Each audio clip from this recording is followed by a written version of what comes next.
Hey, everybody, it is Trags, Mike Petralia, alongside my game time partner. That would be Richard Skinny of Local 12. We are back in the more traditional platform, the more traditional formatting of this podcast, the Jungle Roar podcast. And I figured, what the heck, bring back Skinny for a wrap-up of what I thought was a pretty interesting Monday from Zach Taylor. He touched on a number of subjects, but Skinny, you asked the question of Zach Taylor about possibly lobbying ownership, lobbying the front office, both of them combined, if you will, for the re-signing of T. Higgins and the extension of Jamar Chase. What was your biggest takeaway from that? He didn't like the word lobby, and I understand that because that inquires. I mean, I think that means or suggests that you're almost begging to have that done. But listen, and we'll get into this in a little bit more in depth. The seat is all of a sudden hot on Zach Taylor. When you do what he did yesterday, firing a coordinator and assistants, then the shift of blame goes upward. I understand what happened. We'll get into the in-depth part of all of that stuff.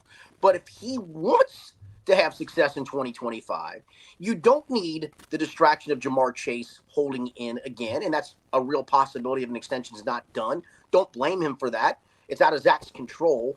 And listen, this team is way better with T. Higgins than without him. I can argue where the financial line should be drawn for the Bengals in re-signing T. Higgins because of his injury history, and it cropped up in the finale, and that certainly has to be in the recesses of your mind. But this is clearly a better team. And then you put it in the context, if it's just Jamar and not T, they don't even have a number 2 receiver, let alone a 3 or a 4. I mean, you got a 4. You got Andre Yoshavash as a 3/4, but you don't have a number 2, and you've got a room that Charlie Jones has failed in and Jermaine Burton's failed in, and you've got a major hole to fill. If you're Zach Taylor going into 2025, you better have all hands on deck to make the playoffs. Now, he reiterated several times on Monday, Skinny, that he is in lockstep. Lockstep was the word he used. Yep.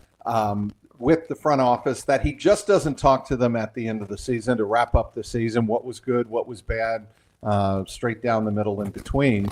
He talks with them on a weekly basis. He stays in constant communication with Mike Brown, Katie Blackburn, Troy Blackburn, and the whole front office crew, obviously.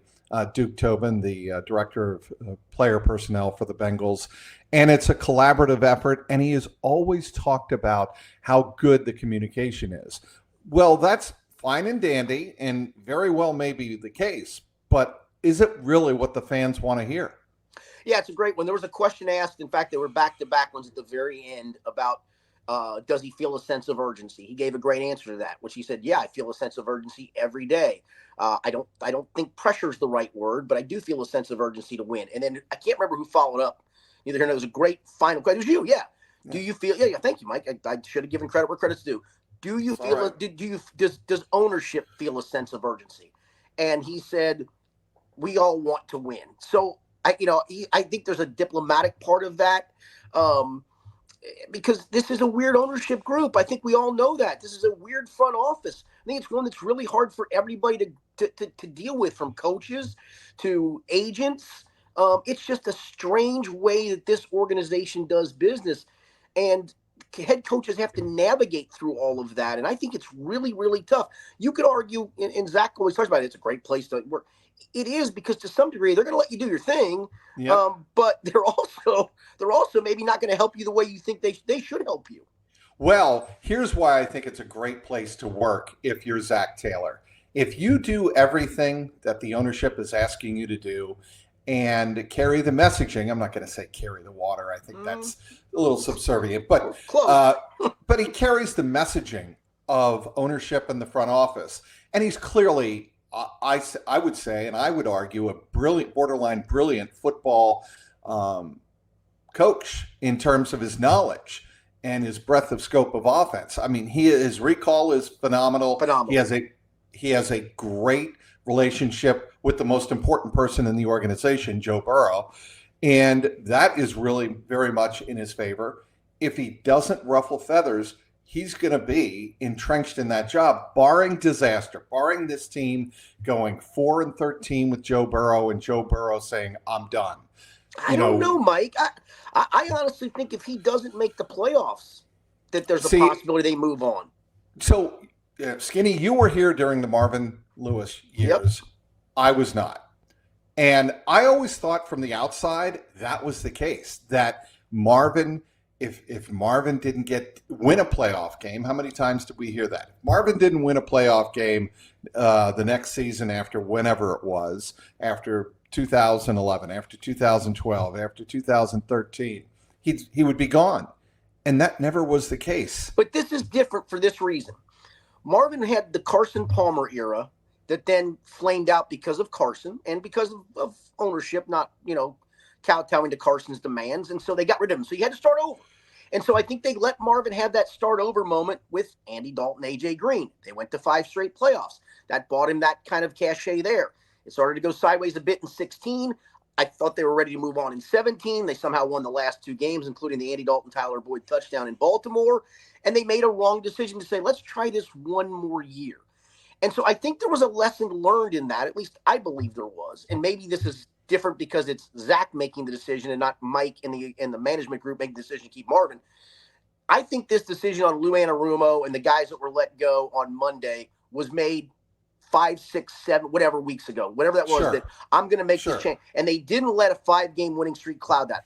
We can get into the semantics or the back and forth on whether Lou deserved to go, which I don't believe he did, but we can, this is your podcast, so I'm going to let you go out with the direction you want to go with.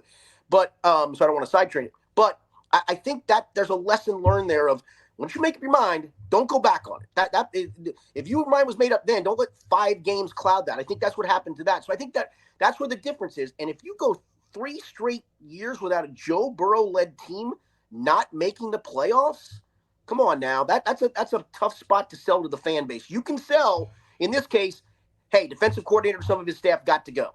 Okay, look at the numbers. I get that. But when you do that, now the onus is on you, and it should be. And I think Zach actually understands that it probably is. Well, what is Zach Taylor's contract status? Without looking it up, I don't know. I think it's through 26, I want to say. So I listen, they don't like to pay coaches not to coach. That's always been a thing. You see where I'm going with this. Right, but they're paying Lou not to coach for a year. It's a different stratosphere of money, obviously. A head coach is making far more multiple zeros. Millions. Yeah, multiple millions more than a coordinator is making. I could see them, if they needed to, doing that for 1 year. Because, listen, if it's 3 straight years of non-playoffs, and let's just say there's a little bit of erosion of the fan base this year into season ticket sales. If you don't make it a 3rd straight year, there's going to be even further erosion. And so at that point, you have to throw the fan base a bone. The bone this time was Lou Anarumo, and letting Zach make that decision. And that part's fine. But you can't then suddenly let this fester just because you don't want to pay a guy not to coach for a year. Because then if you bring him back for a year, and let's say they don't make it in 25, but they do somehow squeak in 26, but flame out early, still not a good team. And then you have 2. Okay, so you bought yourself another 2 years after that cachet. You just keep kicking the can down the road. So I think this is a playoff or bust season for Zach Taylor, barring a Joe Burrow catastrophic injury that changes the complete landscape of everything. Now, I think you and me differ in our opinions on the following. I do think the Bengals can be turned around in a season, and I think they can be turned around to the point where if Burrow is healthy and Jamar Chase and T. Higgins are back and Chase Brown is back healthy, and because I think he is an underrated part and piece of this offense, as is Mike Gesicki. If you get those pieces back, I think the defense can be tweaked enough to make a Super Bowl run. Do you? I don't. I don't think tweaked enough. I think they need to add pieces that are going to cost you money, and hopefully there's enough money to get your receiver signed and have some left over. I mean, listen, Mike, I'm not so sure you're not close to having to remake the linebacker room, right? You're going to have to at least add a safety. You can never have enough cornerback depth. Listen, Joseph Osai at best is a rotational piece. He's a free agent. Maybe you're getting back for a year, but at best he's a rotational piece. Are you really counting on Miles Murphy to take that step forward? So are you really counting on the interior attack? I mean, there just feels like there's a lot of holes. Now, I'll play devil's advocate to myself.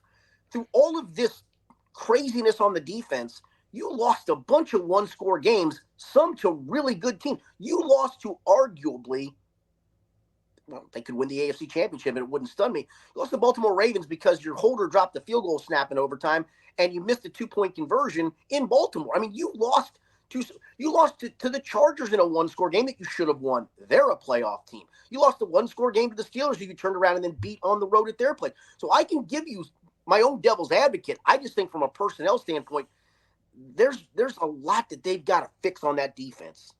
All right, Lou Anarumo. We said obviously we would discuss the news of the day on Monday. Let's get to it. What did you think of Lou Anarumo's job performance this year versus his first 5 seasons?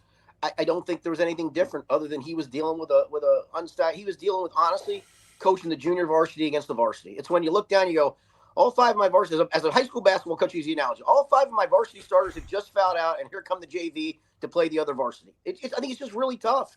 And I think he did a good job. I think he did as good a job as he can. He had one legitimate pass rusher. His linebacker, I mean, Logan Wilson, I've always liked, and I'll continue to like him as a player. Serviceable. Serviceable is a great word. Jermaine Pratt is meh.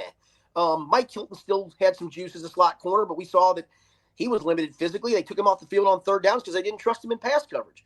The cornerback situation was a mess, from injuries to guys regressing. Now, I will say, Cam Taylor-Britt did play better as the season progressed, and maybe it's a kid that sophomore slump, or not sophomore slump, but had a bit of a slump and snapped out of it and came back to the player we thought he was. That last game, he really locked up George Pickens, and maybe George Pickens locked himself up, but he locked up George Pickens.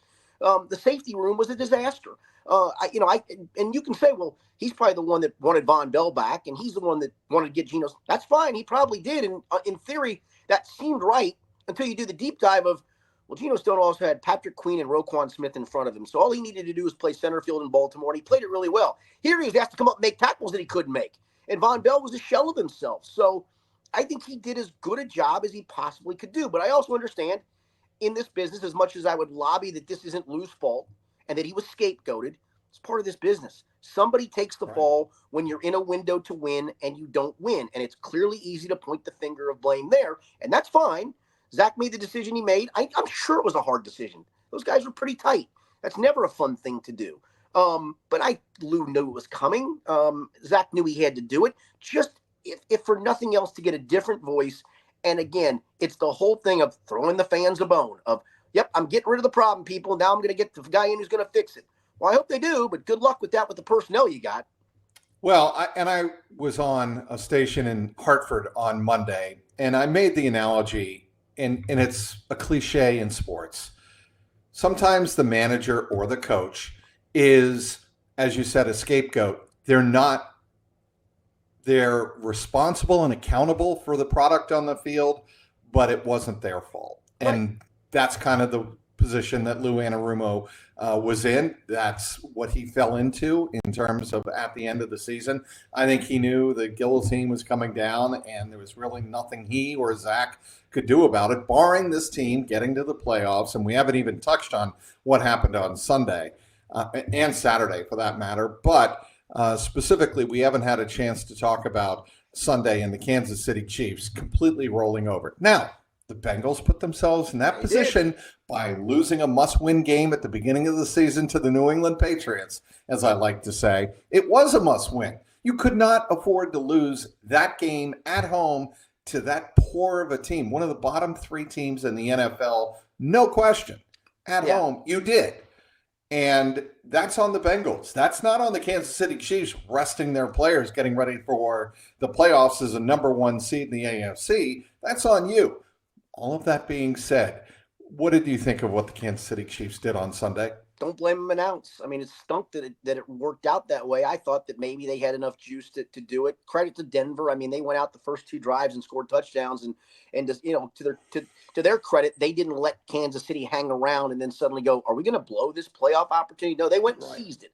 And listen, you had not only the chance against New England, you had a head-to-head chance against Kansas City as well in week 2. That, you win that game and you're in the playoffs. Either one of those games. Or the Chargers. Or the Chargers. But I'm just talking about, if there's a part of the fan base that's blaming the Chiefs for rolling over, I'd say, no, the Chiefs didn't know the Bengals anything. And by the way, you had your chance against the Chiefs to get your 10th win. You had the chance against New England to get your 10th win. And so, no, I don't blame Kansas City. It was disappointing. We all did the gumball rally driving back from Pittsburgh on Sunday morning, trying to beat the snow. And I got home just as it started to come down pretty good. And By the time I kind of settled in, I fell asleep a little bit during the 1 o'clock. So I got up to watch the 4 o'clocks. Probably like all of us did, had to write whether the Bengals made the playoffs or not. Right. And literally at halftime of the Chiefs game, I wrote the whole story and just went, all I got to do is plug in a couple of blanks and I'm good to go. I mean, I guess that was the disappointing part, that like at 5:30 on Sunday, we all knew that there's no playoffs. What about Zach Taylor's comments about he's going to overturn essentially every stone he can, every stone possible, to make sure we're going to work hard as hell, as he put it, to make sure that we don't have another abysmal start. He is 1-11. His teams, Skinny, are 1-11 in the first 2 weeks in his 6 seasons as a head coach. You've got to change that narrative. Yeah, but I don't know how you change it. Because here's why. People are going a more physical camp. Well, that's the NFLPA doesn't allow that physicality anymore. Could he use some more hours that he doesn't use for practice time? Probably. Is Joe Burrow playing 2 series in the preseason really going to make that much difference? I will say he does need to overturn every stone. He does need to do a deep dive into all of these things. But I'll be honest with you, I'm not looking to make excuses here, because 1-11 is abysmal and it cost them dearly this year.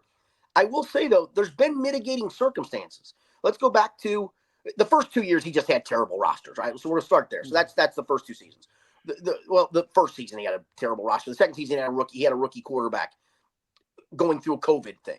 The next year, he's got a quarterback coming back off of knee surgery who was seeing ghosts early in camp, as you remember, and throwing the ball all over the place and didn't look sharp, and finally did kind of get himself going, but that took some time. Then you had the appendectomy year.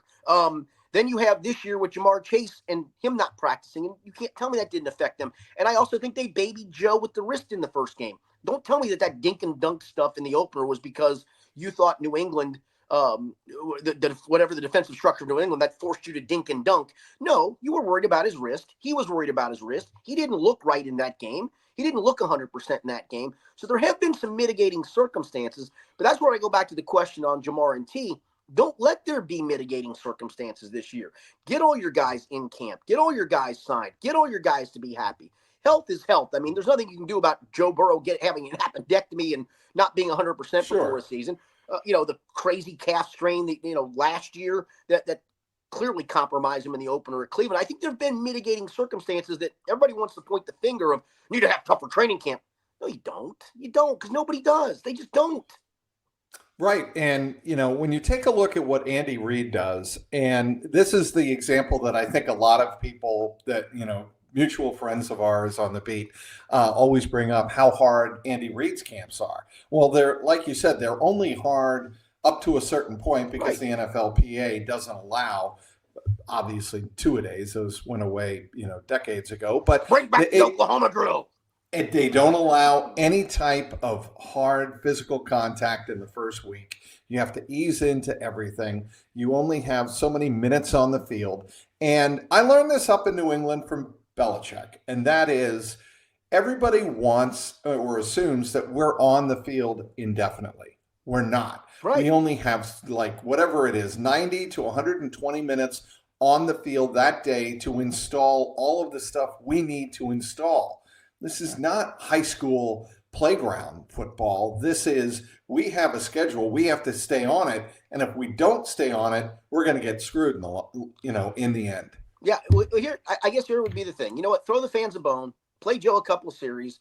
And then if Joe gets hurt, you tell the fans, here's why I don't do it. I mean, you're damned if you do, damned if you don't. I think his whole goal has always been having a team fresh at the end of the year. And they did have some injuries this year that they haven't had, but they've been fairly fresh for the most part. I think it's why they're so good down the stretch of seasons.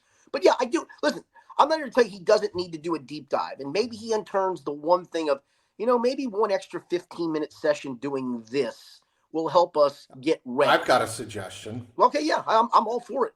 The suggestion is 15 to even 30 minutes of game 6. All you do is go over the 6 close games that you lost that were certainly winnable and replicate all of those great call situations in a 30-minute block each day of training camp and drill into the minds of every player, including number 9. We are not going to freaking lose these close games. We are going to know the situation and be ready to handle it, not burn timeouts needlessly, which they did in a couple of those games. And it cost them in terms of clock management. To me, the one legitimate criticism of Zach Taylor, and he would acknowledge this for part of his career anyway here in Cincinnati, is how he has managed games at the end of games. And that has got to improve. So if you drill into these players for, let's say, a half hour, this is what we're going to work on, maybe that gets across to everyone, young player, veteran player, rookie player, third year player, that when these situations arise or some situations similar to them, we're going to be ready. Yeah, tie score, put them on the 11, put the offense on the, or yeah, put the scout team offense on the 11-yard line, put your starters out there and go, here was a situation last year in Los Angeles, tie score, they're on the 11 with just enough time for us to force overtime. Bing, bang, boom, they went right down the field. Let's get a stop here. Let's get a 3 and out here. Let's get this to overtime. No, I have no problem with that. I think what the fans want is the blood and guts of old training camps, the physicality of old training camps. Why can't this team tackle? Nobody in the league tackles early in the year. They just don't. Well, to me, this team did not lose those games. This team is not 1-11 in the first 2 weeks because they're not tough enough. They're 1-11 because they're not prepared for end of the game situations. Yeah, but I also go back to the mitigating circumstances of Joe Burrow. It almost factors into almost every one of those situations. And I even think the New England game, I think a large part of it is they babied him. They were not going to let him rip it. We don't want him to rip it. He's not ready to rip it. Jamar, they didn't know Jamar was even going to play till the Saturday before that game. So my point is, get all the distractions the hell out of the way.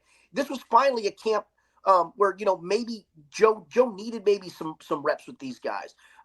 We had Trey Hendrickson had some issues in camp. I don't know how hurt he really was. Get all this stuff pushed to the wayside and prepare the team and let the team prepare itself, as opposed to you had all these mitigating circumstances. I know that's going to sound very Zach Taylor excuse-like, folks. I do. But again, look at each situation individually. Rookie year COVID. Not a great roster either. I mean, Joe's rookie year, that was not a great roster either. That's why they were 2-8-1. Next year, Joe knee injury. Next year, appendectomy. Next year, calf. This past year, wrist. And Jamar holding in. All those things are a huge factor in the slow starts. They are. All right, put a percentage, Skinny, if you will, on the possibility or probability of Jamar Chase being extended, T. Higgins being re-signed, and Trey Hendrickson being extended. Yeah, I'll put 100% on Jamar getting extended. I just can't see how they get away from that at all, Mike. I don't. I mean, it's going to cost you. People can argue it's costing you more now because you waited, but that's the one you will get done and you have to get done, and I don't doubt them getting it done. I'll put it on 70%, 75%. They do get T done as well, as long as the price point doesn't go just to a number where I'm not even sure anybody would be comfortable with it. Like if it's, and T's even talked about this, Mike. I think you were there when he talked about, I don't need wide receiver one money. I'm in a good situation. He deserves his money, but I don't think it's in that stratosphere of wide receiver one money. And I think any logical person would go, Jalen Waddle money? Sure, that's fine. Yeah, sure. Maybe even, sure. I'll give you Jalen Waddle money. That's fair. Trey's an interesting one to me. And I know this is going to sound odd. I've just watched it.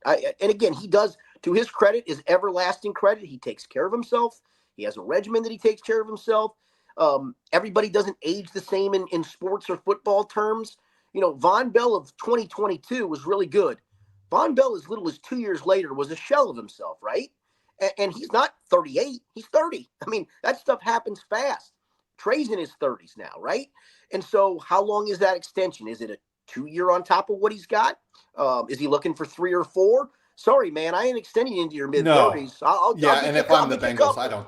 Yeah, I'll get I you don't a do couple. that. I mean, his agent really screwed him to some degree by doing this, the most recent extension, and then all of a sudden they're like, "Well, we're not getting paid." Sorry, my dude, we just extended you. You have and basically they told him F off, and I think that's when he finally realized, I got no leverage here. I'm going to retire. No, I'm not going to retire. I mean, it was such a farce. So, and again, I don't. It's hard for me to gauge when do you think the drop off happens for a guy like Trey. Like I said, dude's a specimen. Takes care of himself, all about taking care of himself.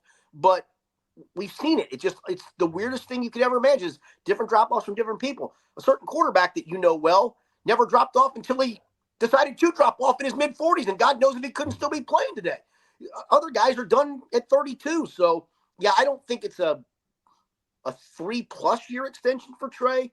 Could you do 2 at the right price? Yeah.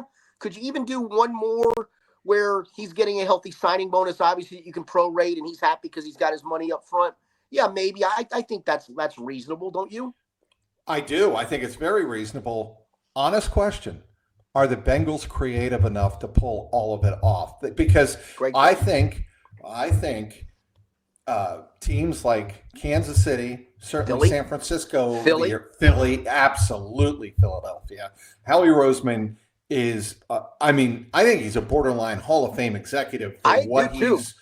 what he's built and how he's built it over the years in Philadelphia. But Philadelphia, Kansas City, San Francisco back in the day, even what Detroit is doing right now and the way they're building their program. Are the Bengals creative enough? Look, Katie Blackburn gets all of the credit in the world for being one of the sharpest executives in football, being on, I believe, the executive committee of the National Football League. But when it comes to negotiations, just how creative is she in a situation where you have multiple wheels spinning at once, multiple balls up in the air? Yeah, there's going to have to be some creativeness done. I mean, you're going to have to redo Joe Burrow's contract, in my opinion, take some of the guaranteed salary money, roll it into a signing bonus so that can be prorated to get probably T done. So let's just say they are creative enough to do these things, to get Jamar extended, to get T extended or re-signed or extended, for lack of a better term, Right. to extend Trey in some small way, shape, or form. I think you can do all those things, but then what's the pot of money left over to maybe add a linebacker, add a pass rusher, add an interior player, Skinny? add 2 guards? I mean, let's not forget. Now, maybe you think enough of Cody Ford, and I thought, to his credit, that guy did everything you could have asked. Maybe you believe that, hey, well, we can get a Cody Ford somewhat on the cheap, and he can be our left guard, and then you only have to go find a right guard. Maybe that's the case. But you got some holes. You got stars. Everybody's pointed out this year, and this frustrates me, Mike, of the Bengals are the first team to have the leading passer, leading pass catcher, leading sacker, and not make the playoffs.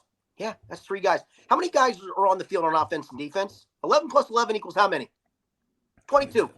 You had 3. You had 3 real live dudes. I mean, I can argue a couple other guys are good But players. okay, I would come back at you, Skinny, with even championship teams have, for lack of better, they have jamokes though. Yeah, no doubt. They have guys who just go to work every day with their lunch pail, get the job done. They don't want attention on rookie contracts. On rookie. Now there is the crux of the matter. The first and second year players must be better. The front office, it's on them to draft players who can contribute right away. The Bengals front office and scouting department have to be criticized and for what has been a poor performance by that selective group on their roster. I mean, the 2022 Chiefs, remember how all the rookies that they had in the secondary? They just rolled the dice and decided, Brian Cook. Yeah, we're paying all these dudes. We're going to just have to fill this part of the roster with rookies, and we need them to perform. By God, if they didn't. And then that became the crux of them allowing to go re-sign Chris Jones, to do some other things creatively. That's how you do this. You have to have guys on rookie deals performing at some level, hopefully a chunk of them in a starting role. And you just don't have that. They hit on Chase Brown. That's all well and good. Great. You've hit on a guy. Chris Jenkins is a nice rotational piece. I think McKinley Jackson is too. I think Cam is going to still be a good corner in this league, but you're coming to the end of Cam, for goodness sake, on a rookie deal. You got to have rookies come in and be able to perform in those first 4 years, and they haven't had enough of those in the last 2, 3, 4 drafts. I do think the Bengals defense is going to be much better with Dax Hill and DJ Turner back healthy next year. You add them to the mix of Josh Newton, and I know this may be going out there very, very far, but Dejon Anthony, I think if you give him a chance to develop, I actually think early on he needs to grow up. But I do think he was on the field and nearly, and he didn't, but nearly made the perfect play on 4th and 16 in Kansas City. Yeah. That would have ended the game. Yeah, no, I got that. He was within a step, and that's a rookie safety that nearly made a game-saving play. But he didn't, and he was called for a flag that you can argue to this day, and I know some Bengal fans still do. And you've got other pieces that I think can come in and contribute. Jordan Battle remains to be seen. He's got to be better in pass coverage. He was awful at the end of the year in pass coverage, especially on that touchdown to Pat Freiermuth. I mean, I go back and watch that from Saturday night, Skinny, and I'm sure you did too. Yep. You're wondering, what is he doing? No, I agree with you. The one thing I will say to your point, I do think the cornerback room has gotten more depth to it, and maybe by default. The fact that you literally had to play Josh Newton. I mean, there was no choice in the matter because of the injury situation. You had to throw Josh Newton out there. And he looked awful at times because he's a rookie out there playing, and right. But he also got some valuable experience. And right or wrong, we can argue the quarterbacks he played against, Cooper Rush, Will Levis, DTR, even a washed-up Russell Wilson to some degree. We can argue all those things. But he was the starting cornerback for those 5 wins. I mean, there's something to be said for him getting that experience. And I think it does make an interesting part with Dax Hill of where do you play him next year? Does he replace Mike Hilton in the slot? Do you try to move him back to safety? You say, no, he was playing damn well at corner. We're just going to throw him out there. And if that means DJ Turner's a backup, if that means Cam's a backup, which I don't think it will be. I think Cam's clearly a starting corner in this league. Yeah, I do think it presents nice problems for you to have.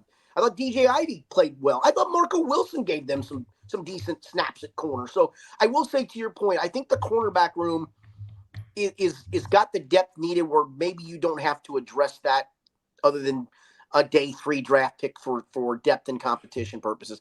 I do think the safety spot, maybe Geno Stone got it at the end of the year. Again, maybe he just lucked into at some point quarterbacks. You're going to have to hope he got it. Yeah. Because to me, your priorities are the following, Skinny. Yep. Pass rusher, at least 2 edges that you've got to get hit on either in free agency or the draft. You need 2 defensive tackles. You need 2 interior offensive linemen. That's 6 pieces right there. That you think you need a linebacker. And you need a linebacker. I'll grant you that. You absolutely need a linebacker. I don't know if Shaka Hayward is the answer at this point, but and to throw the monkey wrench into this, though, let's just say for argument's sake, they can't re-sign T or don't. Can't's not probably the right word. I'd say can't because the money went to the stratosphere. You're going to need a receiver. Exactly. And you're going to need one really early in the draft to plug and play. Yes, absolutely. And I think it's safe to assume at this point, and maybe this is dangerous, but I'm just going to go out and throw it out there. Jermaine Burton will not be on the roster come 2025. I'd be stunned if he is. The only thing I can think of, Mike, is they find a way to get him whatever help he needs to grow up, to fix himself. As a person and to become a professional, and that he does get whatever that help is, and he does come back a different person, and they give him the one more shot, and he takes advantage of it. But I'm with you; it feels like such a lost cause at this point. I mean, all the stuff that we've seen. I mean, the eviction from his apartment. I can only imagine what that apartment looked like. I mean, I've seen his locker; it's a 5-ring circus. I mean, I can remember the day I stood there trying to talk to him about the transgression back in whenever. Back in and I thought he was blowing me off because he did this whole act of trying to find his cell phone, and I thought, okay, this is a joke. He kept running in and out of the locker. He's freaking out trying to find it. He finally then takes like a pile of clothes in his locker, moves them around, and all of a sudden you hear this thud. The phone falls out. So I actually then realized he wasn't playing me. I thought he was playing me. I'm like, this dude is a mess, and he is a mess. Yeah, and I don't want to, end this podcast, Skinny, on that note. I want to end it more along the lines of the optimism going forward. I do think the most important thing that the Bengals showed over that last 5-week period is they did not go in the tank at 4-8. And, maybe people think, well, they're not supposed to go in the tank. They're professionals. But there are teams that just kind of go through the motions. If they lose a close game, if they lose a game, let's say, to Denver, if they lost the overtime game, or if let's say they went out to Pittsburgh, it was a cold night, things weren't going their way, Burrow wasn't on his game right away, and the Steelers went down and made it, 10-0 early on. Well, that's not the way it turned out. The Bengals played very hard competitive football in their final 5 weeks for a coach that they very much want to play for, and Zach Taylor. I believe that. No, I think that's right. Being around Zach Taylor and being around that locker room on an everyday basis, I think there's a lot to take from that over the last 5 weeks. I do too. I don't want to poo-poo that. I think there's truth to that. Again, I know there's the skeptic that would say, "Oh, look who they played down the stretch." That's fine. Sure. But listen, they won 3 white knucklers that they didn't win for much of the season. I mean, the Dallas game was about to go sideways on a blocked punt or a partially blocked punt. Did they get a lucky bounce? Sure. Did they take advantage of the lucky bounce? Absolutely. But could have caved there. To your point, could have caved when Cade York doinked the upright. And all Denver had to do was probably get one first down. And at that point, even if they had punted, the Bengals wouldn't have had enough time to probably go down and win the game. Instead, the defense bows up, gets a 3 and out, gives them a chance to win, and they won. And the Pittsburgh game was going sideways late. You had a freaky punt where DJ Ivey has no idea where the ball is. The punt returner doesn't yell, Peter, Peter, Peter, and it hits him in the foot. And Pittsburgh's down 5 with the ball inside your 40, and you held them to a long field goal. And so, again, there's something to be said for the way that not just winning those games, and granted against some bad teams, but the fact that you found a way to win those and not basically cave. And let the last 2 wins were over 2 teams that are in the playoffs, Denver and Pittsburgh. I think there's something to be said for that without fail.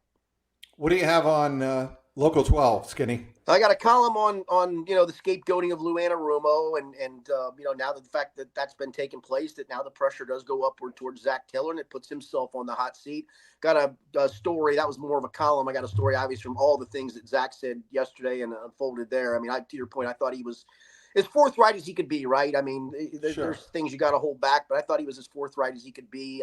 You could tell it pained him to do what he had to do, especially with Lou. For the most part, I've got a 3-minute video analysis, if you will, up there as well inside of the Lou Anarumo, just the nuts and bolts being fired story of just kind of the analysis of that. So all kinds of stuff up, Mike. There was so much to unpack yesterday. It feels like since we went to Pittsburgh you went Friday, I drove up on Saturday. It feels like I haven't slept since. And then we're both trying to dig out from underneath the white death on top of it. You know what I'm going to be doing when I click the button and end this podcast? Same as I'm going to be doing. Heading back out to the driveway. Yep. Look, you got the hoodie on. I got this on. I look a mess. I got the ball cap on because we've been outside shoveling before we did this podcast even.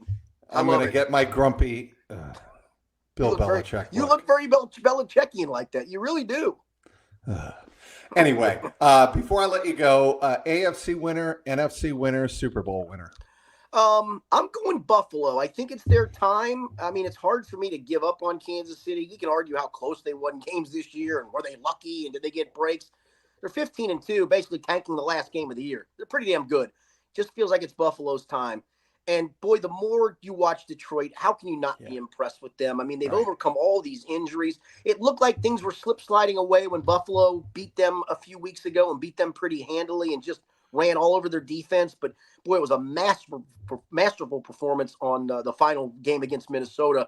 So I'm going to go with Buffalo to upset Kansas City in Kansas City and Detroit to hold serve at home and those 2 teams to play for the Super Bowl. And I'm going to go Lions to win it. I am pretty much along those same lines. I can't see the Lions not getting to the Super Bowl. I mean, the storyline after what happened last year at San Francisco when they had the 24-7 halftime lead and couldn't hold on and lost to the 49ers. I think the Lions get back there and finally get to their first Super Bowl. I think the Chiefs are going back for a 3-peat, and it's never been done. And I'm one who, as Skinny as you know, I very much appreciate history. Yep. This is the closest I think that a team has been to a 3-peat since the 1990 San Francisco 49ers when they lost to the Giants. They had won 2 straight. The Patriots have had 1-2 straight, but never got back as far as that 80 or 90 Niners team did. What did you want to say? Yeah, I was just saying, the one thing that's really been interesting to me about the Chiefs' run is for a while it was offense, and suddenly it's game control and defense. I mean, the fact that they've remade themselves into this. Yeah, we still got Mahomes, but we don't have a ton of weapons around it, and we're just going to kind of play some ball control. And yeah, he can make the occasional big play, but our defense is good enough that we're going to win games with our defense. That to me is the most fascinating part of this run is the evolution of them kind of flipping the script of offensive team now to defensive team. Spags and Andy Reid. That is one of the great offensive defensive I agree. coaching combinations in NFL history, and that is not hyperbole. That is very much the case. It's proven out to be that way. I just think this Kansas City team is destined to get back there for a third time. And Skinny, I can't go against Pat Mahomes and Andy Reid and Spags in a Super Bowl. Probably not wrong. Kansas City over Detroit in a classic Super Bowl. Skinny, it has been a pleasure all season long. Obviously, I'll be calling on you throughout the offseason. Yep. As we get to the end of the playoffs, then we look ahead, obviously, to free agency in early March and then the NFL draft at the end of April. Skinny, it's been a pleasure all season long. Thanks, Mike. And fans, do me a favor this offseason. Vote Lamar Parrish into the Ring of Honor. Thank you. Oh, amen. Amen. Lamar Parrish needs to be in the Ring of Honor. Leapin' Lamar. That's for you, Skinny. Thank you. All right. All right. He is Richard Skinner of Local 12 and Local12.com. We know and love him as Skinny, Local 12 Skinny on the X. My name is Mike Petralia. Trags, you can follow me on the X at TRAGS. For everybody involved with the podcast, including our group at CLNS, thanks for watching all season long.